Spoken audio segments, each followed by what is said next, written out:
My name is Eugene Davidovich, and today was day 8 of the medical marijuana trial against me here in San Diego.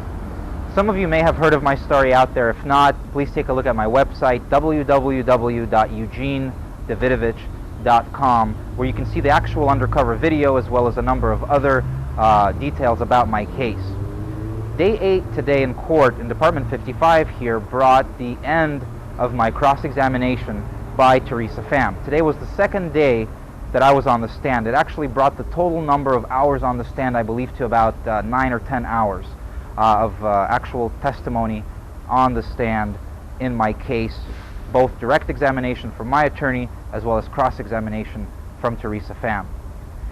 Ms. Pham asked me all sorts of questions trying to discredit my testimony with regards to some of the dates when I moved into the collective, whether I looked at the AG guidelines first before actually beginning to cultivate, or if they had come out a couple of weeks after I began to cultivate. She insisted that 1 or 2 day time frames would be critical.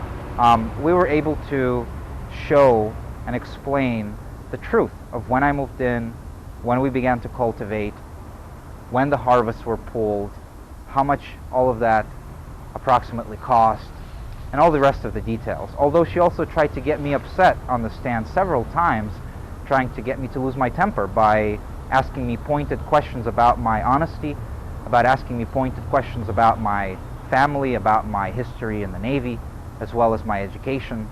But she was not successful. I maintained my composure.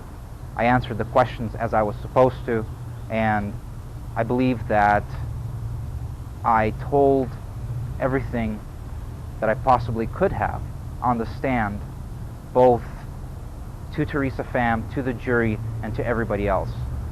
What is clear is that the jury is informed.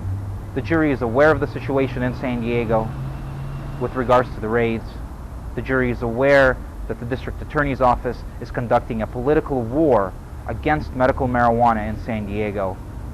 And let's hope that the jury will actually be able to see these charges and this trial for what it really is, for the political war and persecution that it has been for years. Hopefully next week my trial will come to an end. The judge said today that by the middle of next week, that is by Wednesday or maybe even before that, the jury will be able to go and deliberate. Tomorrow in Department 55 at 2:30, we will be discussing jury instructions. So I encourage the public to take a look at what's going on in these cases. Pay very close attention to what is coming out of the district attorney's office. Stay united, stay strong, and help us stop Operation Green RX.